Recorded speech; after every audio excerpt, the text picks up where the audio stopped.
It's time for the crew to review. Here comes Dr. Mafu's Boo and his silly crew. Time to review.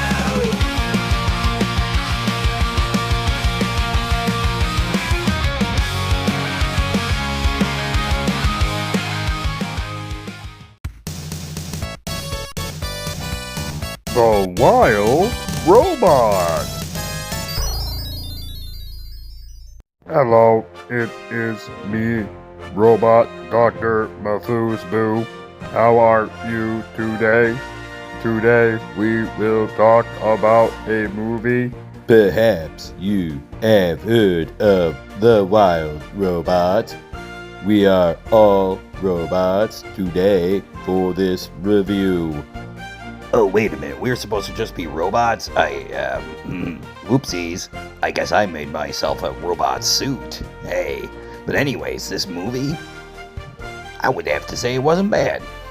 So the film begins with an accident that makes the wild robot wash ashore on this island. And on this island, there's a bunch of animals, but there's no people. So this robot has to basically survive as it continually gets wrecked and loses more and more of its capabilities.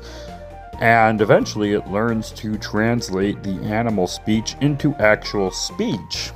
And you see, the big premise of the film is that this robot happened to find an egg with a duck, and this bird has no parents. So the robot has to take it upon itself to raise this bird and make it capable of having a regular life. It's not bad, but there are some flaws with this film. Yeah, the first biggest flaw is it seems like the entire world's faced some sort of climatic event. So all the humans seem to be living in like dome cities, whatever humans there are, and the rest of the world is not livable because there's massive storms that happen that seem to be too powerful, too dangerous for this island, and the weather change between summer, fall, and winter and all that makes it just seem completely unusual.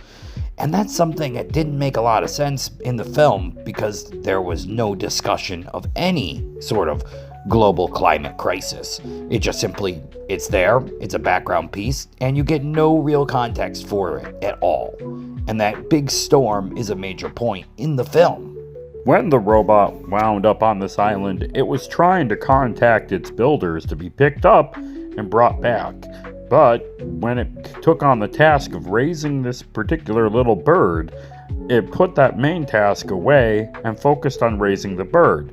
But when it brought in after the bird managed to fly off, the robot activated the signal to get picked up again, but then the people who came to pick it up were literally trying to destroy everything in its way, and it just seemed unusual.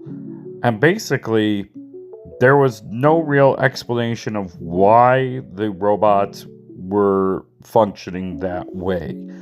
This film apparently is based off of a book series, and maybe the books go into more detail, but with the movie, no, that was the biggest flaw. There was a lot of things that were left open for questions that didn't get answered. Overall, the film was alright, but the ending of it was not good. Overall, you're not going to hate the film. It's alright, but I wouldn't say that it was great either. But, you know, there's certainly worse kids' movies out there, and this doesn't have any message that's too great to be slapped in the face other than found family. And found family stories are always good. So, even though the ending of this film kind of fell apart, the rest of it makes it worth its time.